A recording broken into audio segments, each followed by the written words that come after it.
warahmatullahi wabarakatuh.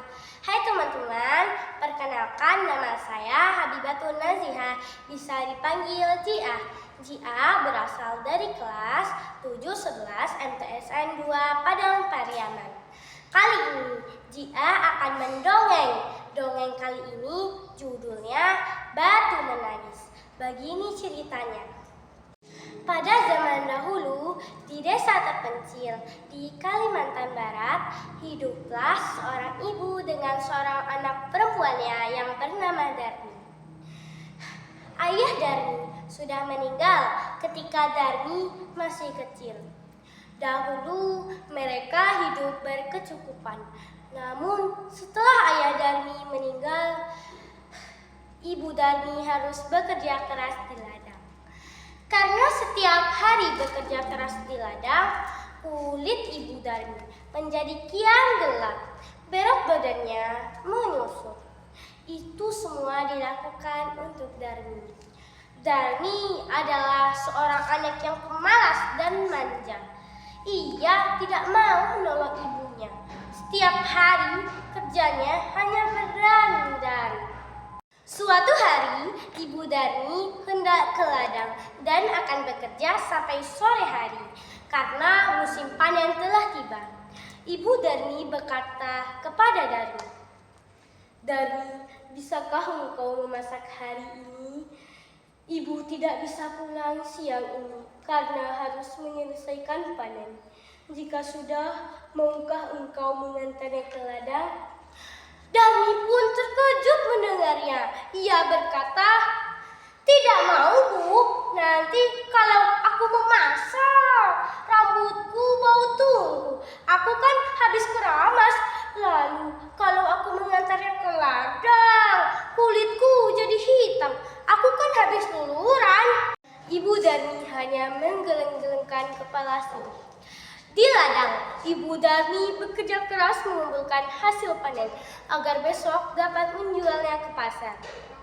Setelah bekerja keras di ladang, ibu Darmi pulang ke rumah dan betapa terkejutnya melihat tak ada satu makanan pun yang terdapat di rumah.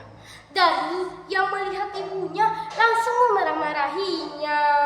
"Ibu ini kemana aja sih? Masa tidak ada makanan di rumah? Aku kan lapar." Ibu Darmi langsung menjawab, "Darmi, ibu kan sudah menyuruhmu masak tadi." Darmi pun langsung berkata, "Aku tidak mau, Bu."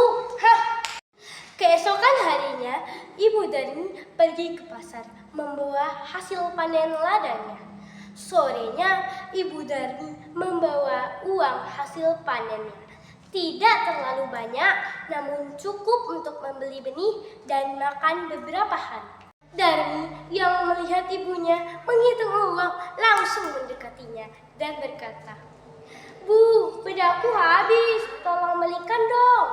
Ibu Darmi langsung menjawab, "Ya, besok ibu belikan, tapi kamu harus ikut ya, supaya ibu tidak salah beli."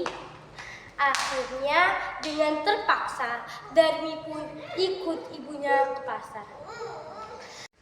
Keesokan harinya ibu Darmi dan Darmi pergi ke pasar, tapi Darmi berbisik kepada ibunya, "Bu, nanti jalannya jangan berdampingan ya, ibu di belakangku saja."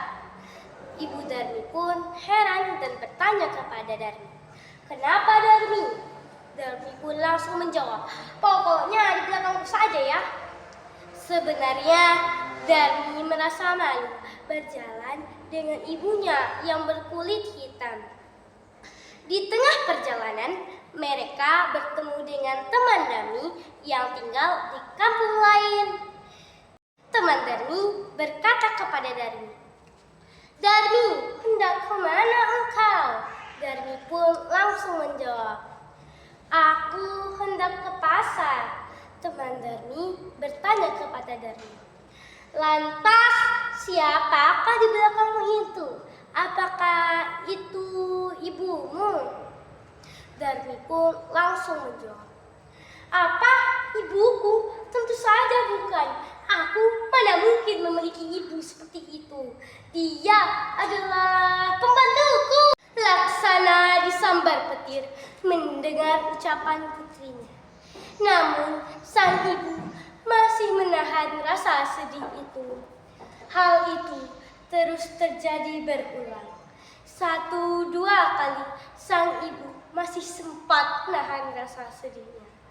Namun, berkali-kali hal itu terjadi selama perjalanan ke pasar. Akhirnya, sang ibu memilih berhenti di tepi jalan. Melihat hal itu, Darmi pun dibuat keheranan dan bertanya-tanya. "Ibu, mengapa ibu berhenti di sini? Ayo cepat, kita harus pergi ke pasar." Namun, sang ibu menghiraukannya. Kemudian, mulut ibu Darmi komat kamit, lalu menegakkan kedua tangan ke atas.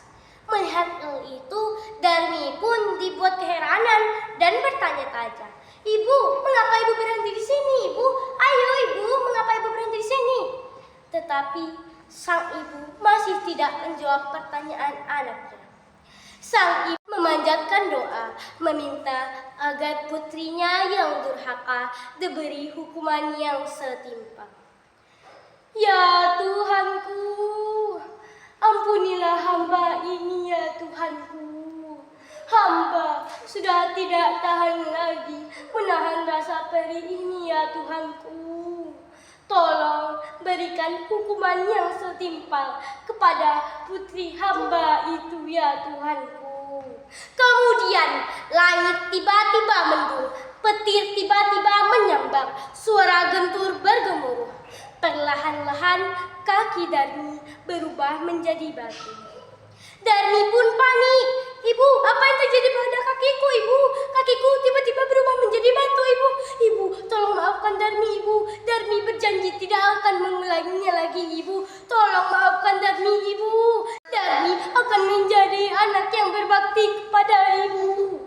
Namun, apa hendak dibuat? Nasi sudah berubah menjadi bubur. Hukuman itu tidak dapat dihindari sebelum semua tubuh Darmi berubah menjadi batu. Sang ibu masih sempat melihat wajah anaknya yang deras dilewati air mata yang terus mengalir dari matanya. Jadi, kesimpulan yang dapat kita ambil dari cerita tersebut adalah kita tidak boleh durhaka kepada orang tua. Setiap ucapan orang tua akan menjadi doa. Jadi, jangan pernah menyakiti hati orang tua. Segitu saja cerita pada kali ini. Jika ada kesalahan dan kekurangan, mohon dimaafkan. Saya tutup dengan Assalamualaikum warahmatullahi wabarakatuh.